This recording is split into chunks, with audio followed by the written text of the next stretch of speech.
Je dirais deux choses. La principale, c'est que les Camerounais viennent de s'en rendre compte une fois de plus que on ne gagne pas un match de football sur la pelouse lorsque l'adversaire est l'arbitre. Et la deuxième chose, c'est qu'il y a un moment d'irréversibilité. Il s'est passé quelque chose le 12 octobre qui rapproche une fois de plus de l'horloge de la fin, d'une fin de règne qui est encore plus imminente maintenant, avec d'autant plus toute la contestation. Il y a eu des morts, il y a des Camerounais dans la rue, la colère s'en va grandissante. Et donc, de toute manière, il faut retenir que le pouvoir est fragilisé et que sa fragilité apparaît au grand jour. Et pourtant, c'est Paul Biya qui a remporté cette élection. Qui, selon vous, a voté pour Paul Biya ? Je pense par exemple à la jeunesse. La population camerounaise représente 60%. 60% de la jeunesse représente la population camerounaise. Qui a voté ? Qui défend Paul Biya ? Paul Biya est défendu par un socle, ce que les Camerounais appellent le socle granitique, qui se concentre dans les trois régions du centre-sud-est. Mais je n'ai pas envie de rentrer dans ces considérations parce qu'il y a quelque chose de très particulier qui est la liste d'attente. C'est que ce régime a produit une liste d'attente qui est très importante, qui est constituée de personnes qui estiment que leur tour arrivera bientôt parce que le régime leur a fait une promesse de loyauté, et ces personnes estiment que leur tour est venu d'être compensé et qu'il n'est pas question que la courroie soit brisée juste devant leur nez. Et à ces personnes s'ajoutent aussi quand même des curiosités, des apories de cette élection. Le fait, par exemple, que Paul Biya ait remporté dans les deux régions anglophones, principalement au nord-ouest, ce qui apparaît quand même comme alors qu'il y a une crise anglophone dans le pays. Alors qu'il y a une crise anglophone, qui est aussi une crise de légitimité, de toute façon, du système, mais aussi des dirigeants. Donc, on peut retrouver le socle habituel qui vote pour Paul Biya, qui a été fissuré parce que les régions septentrionales ont lâché, mais on retrouve aussi quand même des personnes qui espèrent être rétribuées par ce régime et qui essaye de lui faire montre de loyauté. Alors, le principal adversaire dans ces élections, Issa Chiroma Bakary, lui, s'était déjà déclaré vainqueur au lendemain même de cette élection. Est-ce qu'on peut parler d'une élection crédible ou c'est trop tard ? Je pense, je trahirais mon métier d'historien en revenant sur cette question parce qu'on n'en est plus là. C'est la question qu'il fallait se poser le 12, le 13, le 14 et au plus tard le 15. En Côte d'Ivoire, dès le lendemain, on avait des résultats partiels, mais au Cameroun, 15 jours. Donc la question n'est plus à qui a gagné et qui a perdu. La question, c'est qu'est-ce qu'on fait maintenant que le Cameroun est à feu et à sang, que des grandes villes voient des jeunes désœuvrés sans perspective d'avenir sortis dans la rue, brûlés, incendiés, contester même des autorités qui jusque-là avaient semblé être les plus légitimes. On a vu des profanations dans des églises et des autorités traditionnelles. Donc, il se passe quelque chose qui nous oblige à ne pas rester figés au 12 octobre où on se posait la question de qui a gagné, parce qu'aujourd'hui, on n'en est plus là. Et justement, on parlait de contestation. Sur quoi reposent ces contestations ?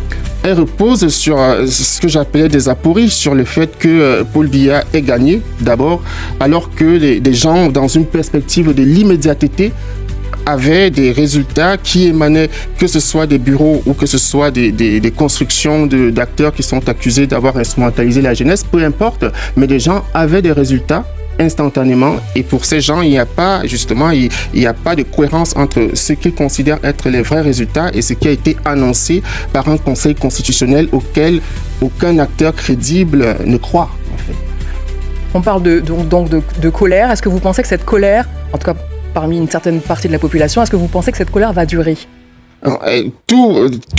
Contrairement à ce que certains peuvent penser, et de mon point de vue, la question n'est pas plus si le régime va faire des concessions que si Issa Chiroma et ceux qui le soutiennent vont accepter les concessions du régime. Donc, je pense que l'acteur central en ce moment, ce n'est pas Paul Biya, c'est Issa Chiroma. Pourquoi ? Parce que connaissant très bien les parties du Cameroun où il se trouve, pour avoir Issa Chiroma, il y a deux choses. Soit il faudra négocier et il accepte la négociation, soit il faudra marcher sur le corps des centaines de Camerounais. Et je pense que le Cameroun, en ce moment, n'a ni les moyens de se permettre d'ouvrir cette nouvelle crise qui serait de trop, ni en fait besoin de se lancer dans une telle démarche, parce qu'on a des chantiers éminemment plus importants que de se livrer à des guerres. Et je pense que le personnel politique actuel du Cameroun ne mérite pas que des jeunes meurent pour eux. Est-ce que ce serait pas également l'occasion, l'opportunité pour que l'opposition s'unisse? Parce que là, il y a évidemment Chiroma, mais il y a également Kamto. Est-ce que ce serait peut-être l'occasion pour que la contestation puisse être le pôle qui réunira l'opposition? Il me semble que cela n'est plus possible parce qu'aujourd'hui même, Cabral Libby, qui était troisième à cette élection, qui a eu 3% de suffrages, a reconnu la victoire de Paul Biya. D'autres opposants comme Akere Mouna ont contesté le résultat, mais on voit déjà qu'au sein de ces oppositions, déjà, il n'y a pas d'union. Mais la question, encore une fois, c'est qu'est-ce qu'on fait face à la situation dans laquelle se trouve le Cameroun? Est-ce qu'on ouvre la porte à tout le monde et que pour une fois dans l'histoire de ce pays, depuis mai 55, où le régime actuel a été constitué avec les tueries de Messa, est-ce que pour une fois on s'est dit que les armes ne résoudront pas les problèmes et qu'il faut pour une fois qu'on s'asseye, qu'on discute et qu'on pense ensemble le Cameroun, mais autrement? Et c'est pour ça que je pense qu'il faut renoncer à l'État-nation. L'État-nation ne marche pas, c'est un échec, mais total, et qu'il faut penser le Cameroun autrement.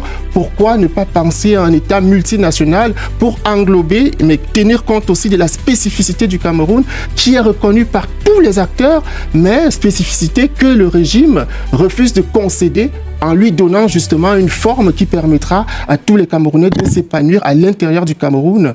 C'est difficile à imaginer, de toute façon. On verra ce que l'avenir nous dira. En tout cas, pour l'instant, Paul Biya, à 92 ans, a été élu pour un mandat de 7 ans. Donc, on surveillera de très près comment la situation va évoluer. C'est donc une victoire écrasante dès le premier tour pour Alassane Ouattara, selon les résultats provisoires de la commission électorale indépendante. Il arrive en effet loin devant Jean-Louis Billon qui a fait 3%, Simone Evette, l'ex-épouse de Laurent Gbagbo, qui a fait 2,42%, ou encore Awa Don-Melo et Henriette Lagou qui ont tous les deux fait moins de 2%. Ce sont néanmoins toujours des résultats provisoires. Les résultats définitifs doivent être annoncés par le Conseil constitutionnel. Pendant 5 jours, le Conseil pourra recevoir des réclamations, puis il aura 7 jours pour les examiner avant de proclamer ces résultats définitifs.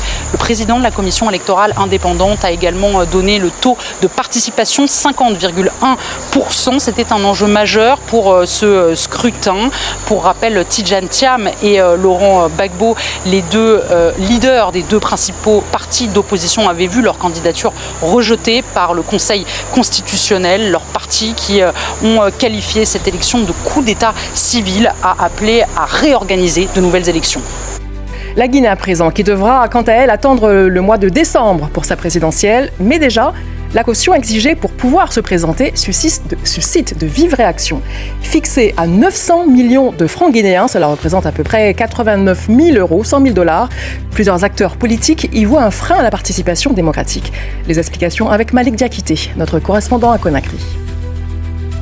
Chaque candidat devrait s'acquitter de la bagatelle de 900 millions de francs guinéens, soit environ 90 000 euros comme caution pour se présenter à la présidentielle. Ils doivent aussi justifier d'un budget de campagne de 4 milliards de francs guinéens, soit 4 millions d'euros. Une somme record dans l'histoire politique du pays que dénoncent des candidats potentiels. Pourquoi 900 millions? Pourquoi? Vous connaissez le pouvoir d'achat du Guinée? Est-ce qu'un candidat indépendant ou un parti politique, les partis qui sont là actuellement, quelqu'un, s'il n'a pas des ressources personnelles, peut être candidat? Là, on est en train d'exclure des gens qui auraient pu valablement être candidats. Dans le camp des partisans du